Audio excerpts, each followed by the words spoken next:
Hi అండి, నమస్తే. అందరూ బాగున్నారని మనస్ఫూర్తిగా ఆశిస్తున్నాను. కొన్నిసార్లు జీవితంలో చేయని తప్పుకు కూడా మనం మాటలు పడాల్సి వస్తుంది. మనం వర్కింగ్ ప్లేస్లో అవనివ్వండి, చదువుకునే చోట అవనివ్వండి, పబ్లిక్లో అవనివ్వండి, ఇంట్లో అవనివ్వండి, ఏదో ఒక టైంలో ఏదో ఒక సిచ్యువేషన్తో మనం నిందలు మోయాల్సి వస్తుంది. అది మన ప్రమేయం లేకుండానే. దానివల్ల జీవితంలో నిరాశకు గురవుతుంటాం. ఏంటి ఇలా జరిగింది, మనం చేయకుండా ఎందుకు ఈ మాట పడాల్సి వచ్చింది అని నిరాశకు గురవుతుంటాం. అయితే ఎంతటి నిందలు మనపై పడ్డా ఆ నిందలను ఆయుధంగా మార్చుకొని మనం ఎదగాలి. దానికి నిదర్శనమైన ఒక చిన్న కథ చెప్తాను, వినండి. ఒక రైతు ఒక గాడిదను పెంచుకున్నాడు. ఒకరోజు ఆ గాడిద నడుచుకుంటూ వెళ్తూ అనుకోకుండా పొరపాటున ఒక లోతైన బావిలో పడిపోయింది. ఎంత ప్రయత్నించినా బయటికి రాలేకపోతుంది. దీంతో మౌనంగా గంటల తరబడి బావిలోనే ఉండిపోయింది. అయితే రైతు ఆ గాడిదను బయటకు తీసేందుకు ఎన్నో రకాలుగా ప్రయత్నాలు చేశాడు.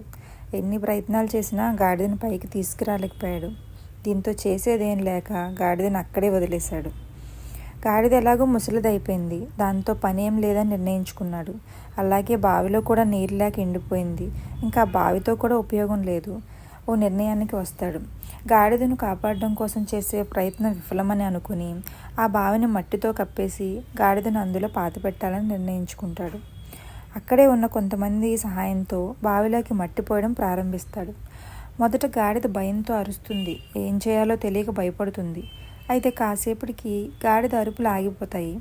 గాడిద చనిపోయిందనుకో నిర్ణయించుకున్న రైతు బావిలోకి చూసి ఒక్కసారిగా ఆశ్చర్యపోతాడు. గాడిద తనపై పడుతున్న మట్టిని నేర్పుగా కుదుపుకొని దానిపై నడుస్తూ ఎంచక్కా బావిపైకి వచ్చేస్తుంది. అలా మట్టి వేస్తున్న కొద్దీ నెమ్మదిగా పైకెక్కిన గాడిద చివరికి అందరి ముందు బయటికి వచ్చి మట్టిని దులిపేసుకొని నవ్వుతూ వెళ్ళిపోతుంది. ఇది వినడానికి కథలాగే ఉన్నా ఇందులో ఎంతో నీతి దాగి ఉంది. మన జీవితానికి అన్వయించుకోవాలి కానీ పెద్ద పెద్ద మోటివేషనల్ స్పీచ్ కూడా పనికిరావు.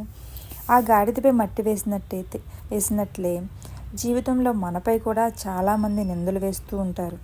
జీవితంలో విజయం సాధిస్తున్న మనల్ని క్రిందికి లాగడానికి ప్రయత్నిస్తూ ఉంటారు.